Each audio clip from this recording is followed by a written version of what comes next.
officers in the department for a period of time. They will both be coming aboard at the end of this week, and they'll be replacing the 2 full-time patrolmen who retired last month. That would be Dan Jones and Bruce Hurd. Additionally, I would anticipate that there is one more hiring to take place later in the fiscal year, and that will be when Chief Nolan decides to step down.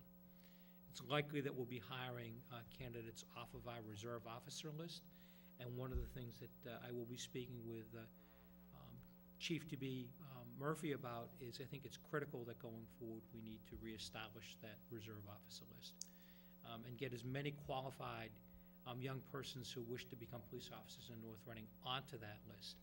And it's probably one of the things that is most important going forward to ensure that we have a qualified list of applicants whenever anyone decides to retire or otherwise leave the department. On the fire department side, we have some recent recent hirings. Christopher Hadley and Sean O'Brien both came on board as full-time firefighter paramedics. Eric Pepper was promoted as an acting fire captain, and Barry Galvin was promoted as acting deputy chief. The note that I have here is we'll be scheduling an assessment center for a permanent fire chief later this year.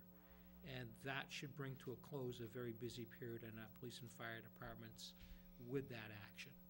Thank you. Questions? Michael?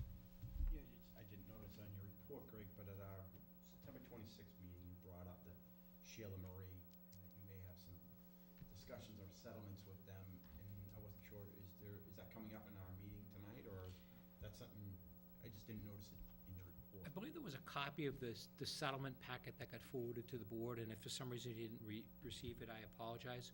We're able to through the efforts of council, settle that for $50,000.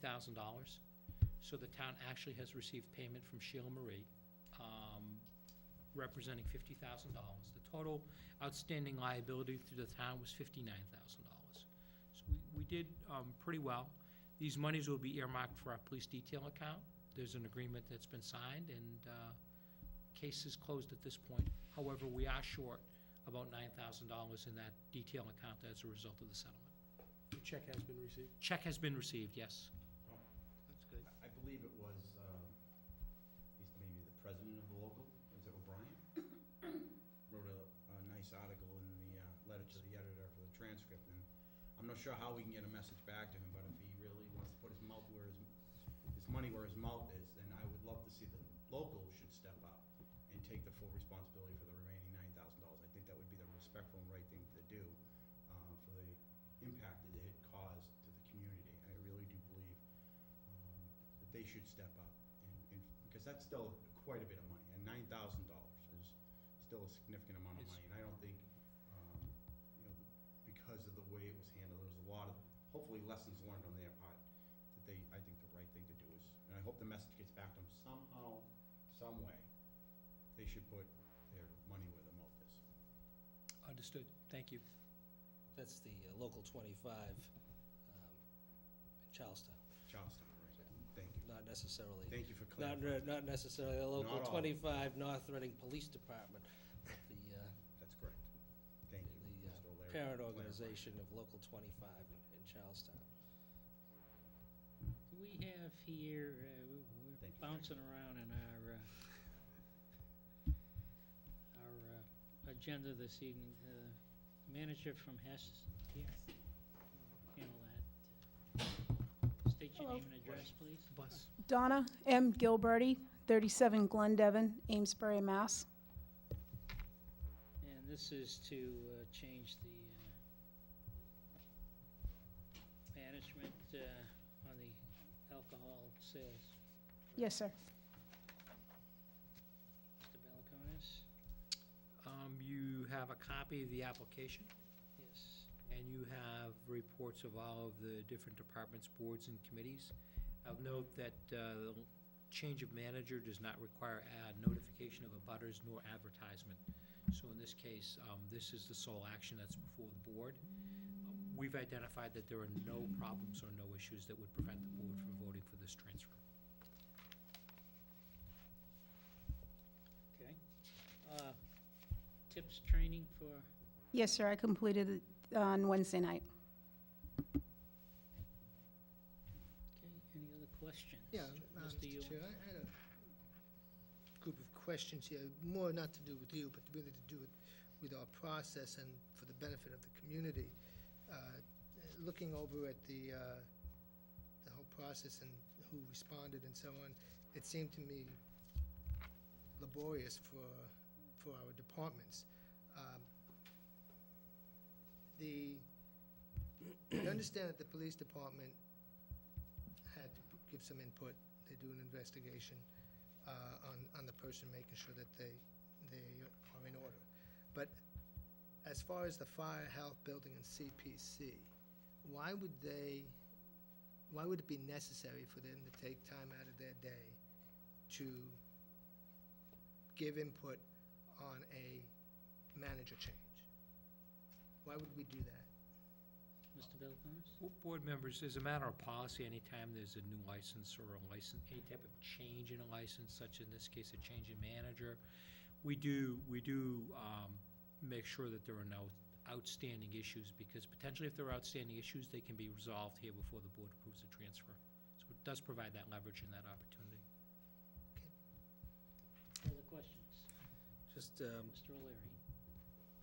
couple. One is, so you haven't had any other previous experience managing such a store such as this, or handling alcoholic beverages, No, I haven't. dispensing of it, correct? No, I haven't. And the previous manager just moved on, and There, you've been there since, it looks like November, September? I just recently joined the company, Okay. and then the manager who's there now will be transferring to a different site in New Hampshire. I see. Mr. Chair? Mr. Yule? Yes. Who determines your pricing of gas? Now, you're just working in the store. Do you have anything to do with the ordering of the Every- fuel? Every morning, we put in the prices of our competitors, and then there's a person at our corporate office that determines, to keep us in a competitive match, gives us the prices. Okay. I noticed that you have a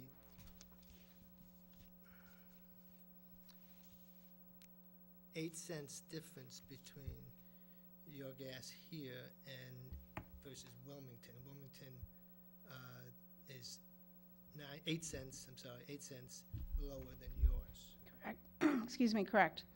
And that is something that we've told our corporate office about numerous times. Again, we have to stay competitive to the people that are around us. The mobile station is usually 10 cents higher. Our market map goes from the mobile station down in the Reading area up to this area here. So they're keeping it within that ballpark frame. Right. And we have mobile Sunoco, East Coast in North Reading, and also the 7-Eleven store next to us that we have to keep within that area. If there's something anyone could do to help us lower it, that would be super. Well, there are ways to do that, but I'm not going to suggest it. Also, in Middleton, well, they're at 336, so, that's a reasonable number. I was just going around town, and we had talked about this. It seemed at one point that your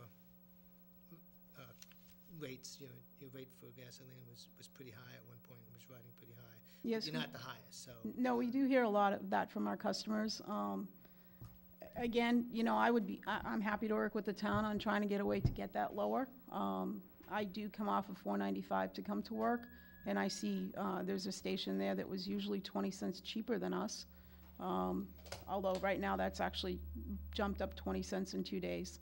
So, but whatever, I could do with the town to get that down, that would be great, because we've got a lot of customers that voice their concern.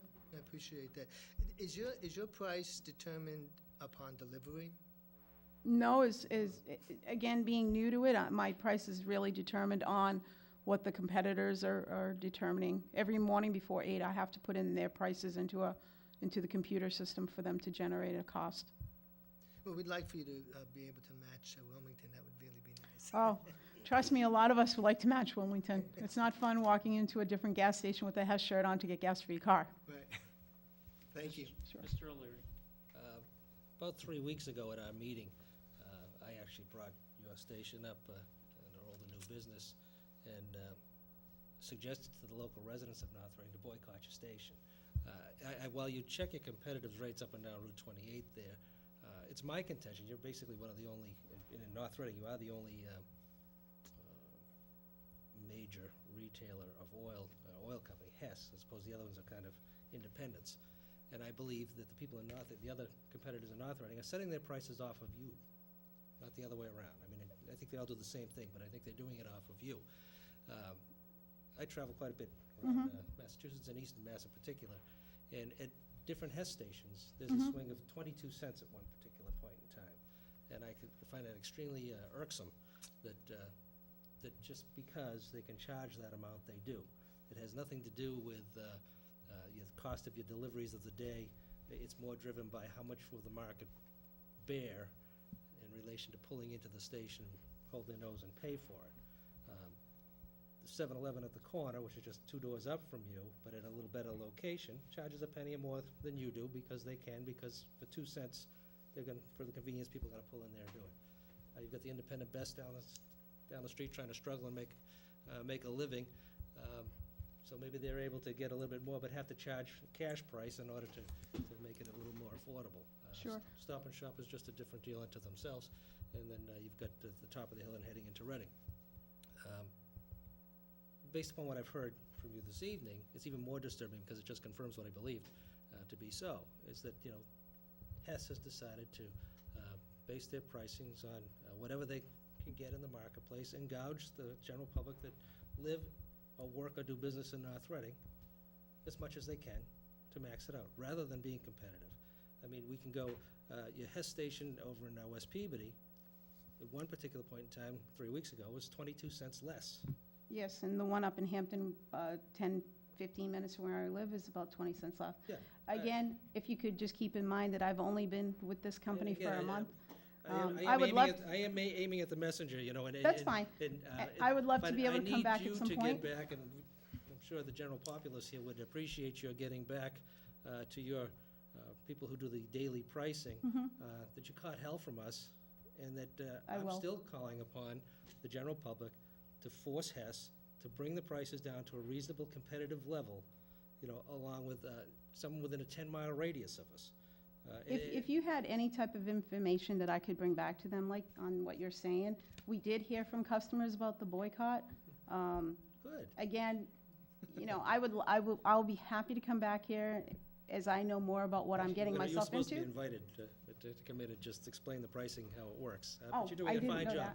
that. I didn't know that, but again, if you can just keep in mind that I've only been with this company for a month, and this is a new animal to me, the gasoline part of it. It's called I'll be baptism happy to through come fire. back. Jump right in, both Yeah, feet. well, sort of happens with me. Yes. I'll be happy to come back and talk about it. I do, Well, if there's someone else in your organization that, who is handling and responsible for the pricing, because I know you're not responsible, you're responsible for reporting what everybody up and down the strip is doing, please, we'd like their name, and I think we'd be more than happy to entertain a little bit of 15 minutes of agenda time. sure, I can bring it to my market rep. That's fine. This license is only good till 31 December, so they're gonna have to come back here. Yeah.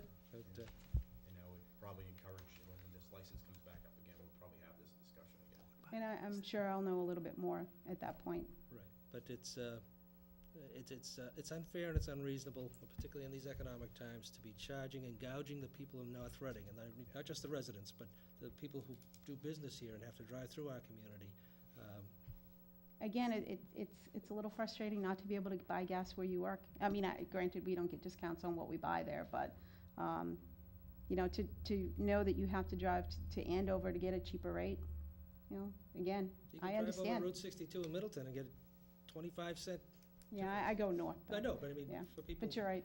and at some particular point in time, you've got 10 or 15 gallons, all of a sudden it's $2.53 or more, a tank full. Yes, That's I was just wondering- going right directly into the pockets of Hess. yes. And, Well, I mean, I do have a very large SUV, and it cost, when the gas was up near $4, it cost over $90 to fill it. So I'm right there with you on that, and that's my goal, is to try to get the price down as much as we can, because the store benefits if the price is lower.